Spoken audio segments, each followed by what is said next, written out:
suggestion that I participated in any collusion, that I was aware of any collusion with the Russian government to hurt this country, which I have served with honor for 35 years, or to undermine the integrity of our democratic process, is an appalling and detestable lie.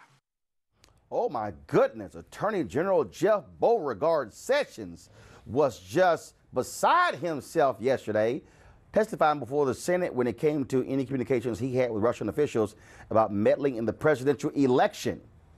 But when it came to answering specific questions, Sessions spent most of the hearing saying he could not recall or would not divulge confidential conversations he had with the president, even though the president has not exerted executive privilege. Did you ever discuss Director Comey's FBI handling of the Russia investigations with the president or anyone else? That would call for a communication between the Attorney General and the President, and I'm not able to comment on that. I'm not able to discuss with you or confirm or deny the nature of private conversations that I may have had with the President on this subject or others. And I know that how this will be discussed, but that's the rules that has been long adhered to by the Department of Justice, as you know, Senator Feinstein. What is the legal basis for your refusal to answer these questions? I am protecting the right of the President to assert it if he chooses, and there may be other privileges that could apply in this circumstance. Really? The hearing got testy when Senator Ron Wyden brought up fired FBI Director James Comey's testimony last week, suggesting that there was more to Sessions recusing himself from the Russian investigation than meets the eye.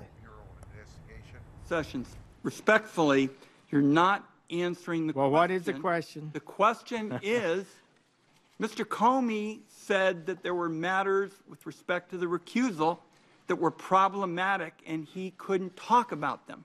What are they? Why don't you tell me? There are none, Senator Wyden. There are none. I can tell you that for absolute certainty. This is a secret innuendo being leaked out there about me, and I don't appreciate it. And I've tried to give my best and truthful answers to any committee I've appeared before, and it's really people are suggesting through innuendo that I have been not honest about matters, and I've tried to be honest. Beauregard. And for the second time in a week, Democratic Senator Kamala Harris was reprimanded by Chairman Burr for interrupting the witness during her Q&A session. As a former prosecutor and former California Attorney General, led redirective Sessions into answering her pointed questions. The Soviet Union did, in fact, collapse.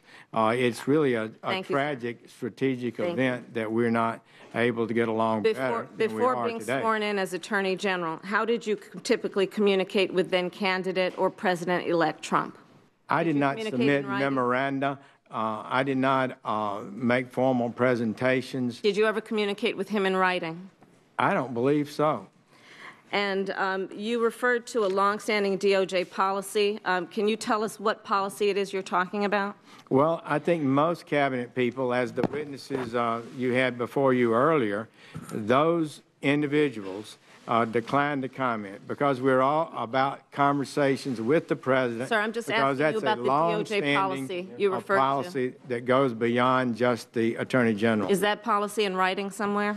I think so. So did you not consult it before you came before this committee, knowing we would ask you questions about it? Well, we talked about it. The policy is based... Did you ask that it would be shown to you? The policy is based on the principle that the president... Sir, I'm not asking about the principle. I'm asking when you would be asked these questions and you would rely on that policy. Did you not ask your staff to show you the policy that would be the basis for you refusing to answer the majority of questions that have been asked of you? Should be allowed to answer the question. Senators will allow the chair to control the hearing. Senator Harris, let him answer. Please do. Thank you. We talked about it, and we talked about the real principle that's at stake. It's one that I have some appreciation for as having spent 15 years in the Department of Justice to waive that privilege without a clear approval Mr. Chairman, of the president. I have asked And that's the situation Mr. we're in. Sessions for a yes or no. Did you ask your So the staff answer is to see yes, the I policy? consulted. Did you ask your staff to see the Senator's policy? time's expired. Apparently Senator not. Well, now, let's go to our panel. Greg Carr, Chair of the Department of Afro-American Studies at Howard University. Angela Rye, Principal and CEO of Impact Strategies. Kim Klatchik, Republican contributor for Politichicks. And George Farrell, founder of Black Pac and author of Success is Color Blind. George, what's up with the white guys on the panel like Senator John McCain? Can a sister challenge him? And it's interesting, Senator Ron Wyden was even tougher in asking questions. He didn't interrupt him, didn't say, how dare you? I can't answer for that, but I think there is a policy of privacy between the president. If he has a conversation with you, that it should be kept private, unless. What's the policy? Right. No, I haven't seen the written policy. I'm not asking you that question. I'm not asking you that question. Okay. What I want to know is, why is it for the second week in a row, Senator John McCain determined that he was going to interrupt Senator Kamala Harris when other senators were asking tough questions, but she's the only one somehow that's reserved for? I cannot answer for Senator John McCain. So what are your thoughts on it? My thoughts are that she should be allowed to speak, that she should ask tough questions, that he should answer the questions, but there is a policy that if you have a conversation with the president, it may be confidential. Hold up, sorry. There is a policy and it may be confidential.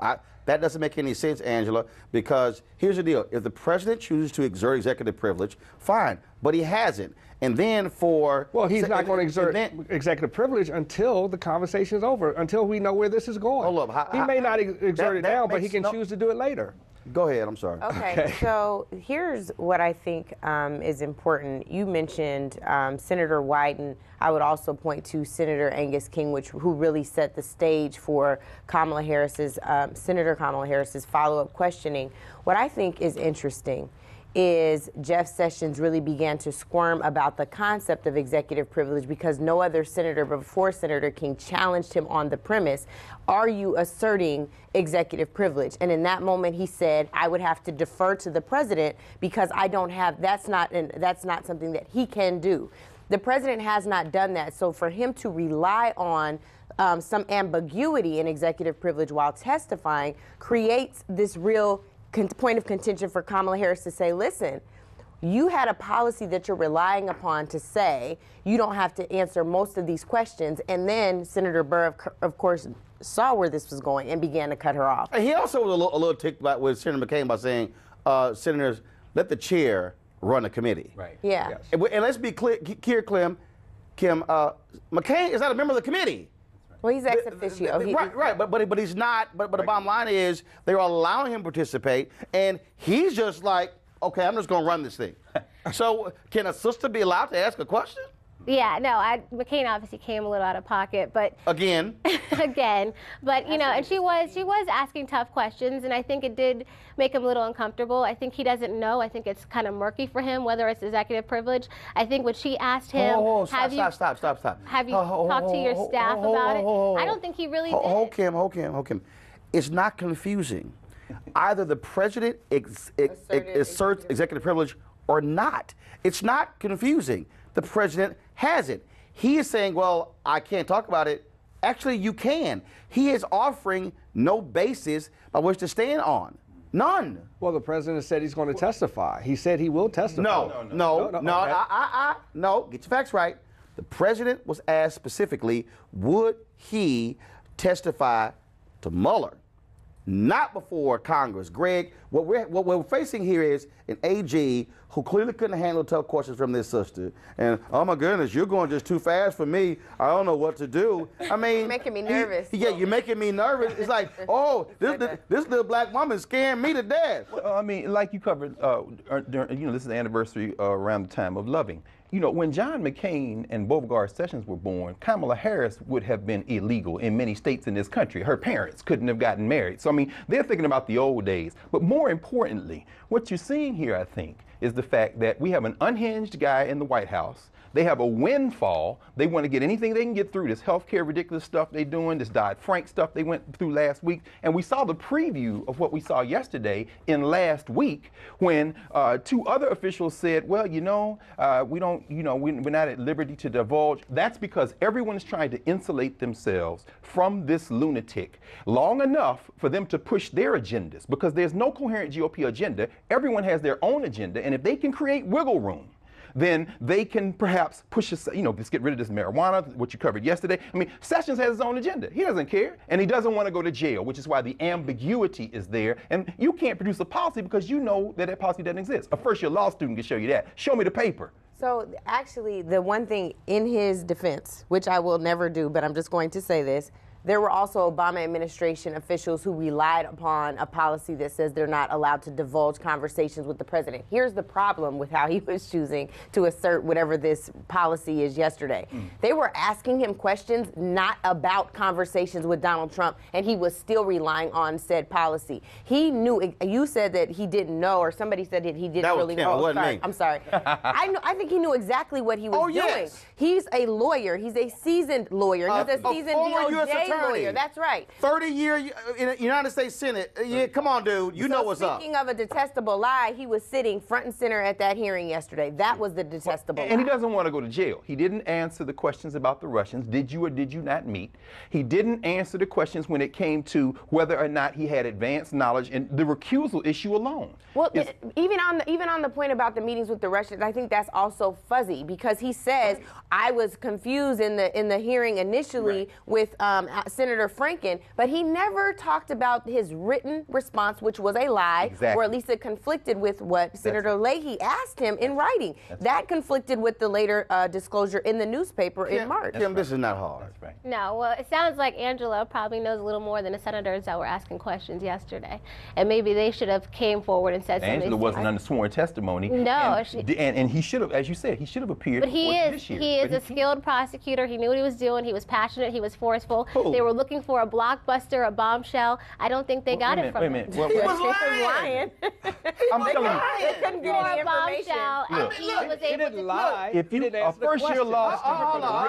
I'm sorry, George. George, say it again. He didn't lie, but he didn't answer the question. Let me just ask, did y'all watch the hearing, or did you just watch the highlight reel? No, I listened to the entire thing. Okay, so why didn't he resist then when Trump asked him to leave? Resist? That sounds like Hillary. Yeah. Okay. You know, see, you know what, George, no, I appreciate that, brother, because this is the rhetorical strategy that the GOP is putting in now. When asked a direct question, they throw some chaos into the room and perhaps hope that we'll look the other way, when in fact you have one of the major insurers in this country yesterday who decided they're going to go into several of the states that are quote unquote failing and collapsing because of Obamacare. They're going to go into those states now because insurance companies want to make profit. But we can't talk about the substance. We can talk about that. More people I'm gonna show you how opted to pay the tax. Stop. George, that's fake news. That's also down a rabbit hole.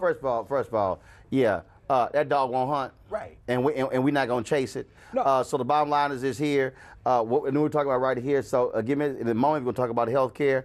And y'all gonna explain to me why y'all want to keep this thing hidden and nobody can read it. Hidden. No, it's hidden. Hold on. No, everybody else can. I'm going to a break. We're going to talk about it later, but the bill is hidden. Even other Republicans can't read the bill. A peaceful protest turned deadly. 37-year-old black man was shot and killed by Baton Rouge police. His hands are in the air, and you still get shot by the cops. Oh, my God, please don't tell me he's dead. We're not going to let hate define us. Race is a big part of this. If truly all lives matter, then all lives need to matter equally. What we require is action. What we require is accountability. We understand that black lives do matter, and we will keep focused on this issue. NewsOne Now, every weekday morning at 7 on TV1.